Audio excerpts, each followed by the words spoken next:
വാഹനങ്ങളുടെ ഫിറ്റ്നസ് ഇനി ഉദ്യോഗസ്ഥരല്ല, യന്ത്രം പരിശോധിക്കും. ഓട്ടോമാറ്റഡ് ടെസ്റ്റ് സ്റ്റേഷനുകൾ ഉടൻ.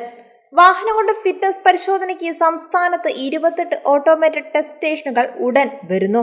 മോട്ടോർ വാഹന വകുപ്പിന് കീഴിൽ 9ഉം സ്വകാര്യ പങ്കാളിത്തത്തോടെ 19 സ്റ്റേഷനുകളാണ് പ്രവർത്തനം ആരംഭിക്കുന്നത്. കേന്ദ്ര ഉപരിതല ഗതാഗത മന്ത്രാലയത്തിന്റെ മാർഗനിർദ്ദേശ പ്രകാരമാകും സ്റ്റേഷനുകൾ പ്രവർത്തിക്കുക. വാഹനങ്ങളുടെ പരിശോധന മുഴുവൻ ഇനി മുതൽ ഇവിടങ്ങളിലായിരിക്കും നടക്കുക. പുതിയ വാഹനങ്ങളുടെ പരിശോധന, 15 വർഷം പഴക്കമുള്ള വാഹനങ്ങളുടെ രജിസ്ട്രേഷൻ പുതുക്കലിനുള്ള പരിശോധന എന്നിവയ്ക്ക് ആധുനിക സംവിധാനങ്ങൾ സ്റ്റേഷനുകളിൽ ഒരുക്കും. പൂർണ്ണമായും ക്യാമറ നിരീക്ഷണത്തിലുള്ള സെൻസർ സംവിധാനമുള്ള കെട്ടിടത്തിലേക്ക് വാഹനങ്ങൾ ഓടിച്ചു കയറ്റിയാണ് പരിശോധന നടത്തുക. 15 മുതൽ 25 മിനിറ്റ് വരെ അവിടെ നിർത്തിയിടും. Visual inspection, brake test, suspension test, steering wheel alignment, speedometer, emission, underbody, noise പരിശോധനകളാണ് നടത്തുന്നത്.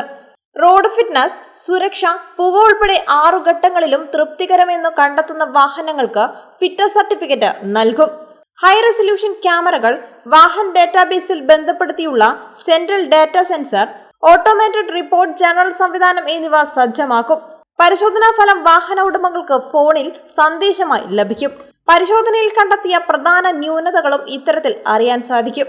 പൂർണ്ണമായും യന്ത്രവൽകൃത സംവിധാനത്തിലൂടെ പരിശോധനകൾ നടത്തുന്നതിനാൽ മോട്ടോർ വാഹന വകുപ്പ് ഉദ്യോഗസ്ഥർക്ക് പരിമിതമായ തോതിൽ മാത്രം ഇടപെടലുകൾ നടത്തിയാൽ മതിയാകും. യന്ത്രസഹായം ഒന്നുമില്ലാതെ മോട്ടോർ വാഹന വകുപ്പ് ഉദ്യോഗസ്ഥരുടെ അനുഭവ സമ്പത്ത് മാത്രം ഉപയോഗിച്ചുള്ള പരിശോധനകളാണ് ഇതുവരെ നടന്നിരുന്നത്. ടെസ്റ്റ് സ്റ്റേഷനുകൾ വരുന്നതോടെ ഈ രീതി പൂർണ്ണമായും അവസാനിക്കും. സാങ്കേതിക തകരാറുള്ള വാഹനങ്ങൾ നിരത്തുകളിൽ നിന്ന് ഒഴിവാക്കും. ഇത് റോഡപകടങ്ങൾ കുറയ്ക്കാനും ഇടയാകും. അഴിമതി നടത്താനുള്ള സാധ്യതകൾ കുറയ്ക്കുമെന്നതും പ്രധാനമാണ്. ഉദ്യോഗസ്ഥരുടെ ഇടപെടൽ പരിമിതമായ തോതിൽ മതിയെന്നതിനാൽ മോട്ടോർ വാഹന വകുപ്പ് ഉദ്യോഗസ്ഥരുടെ ജോലിഭാരം വൻതോതിൽ കുറയും.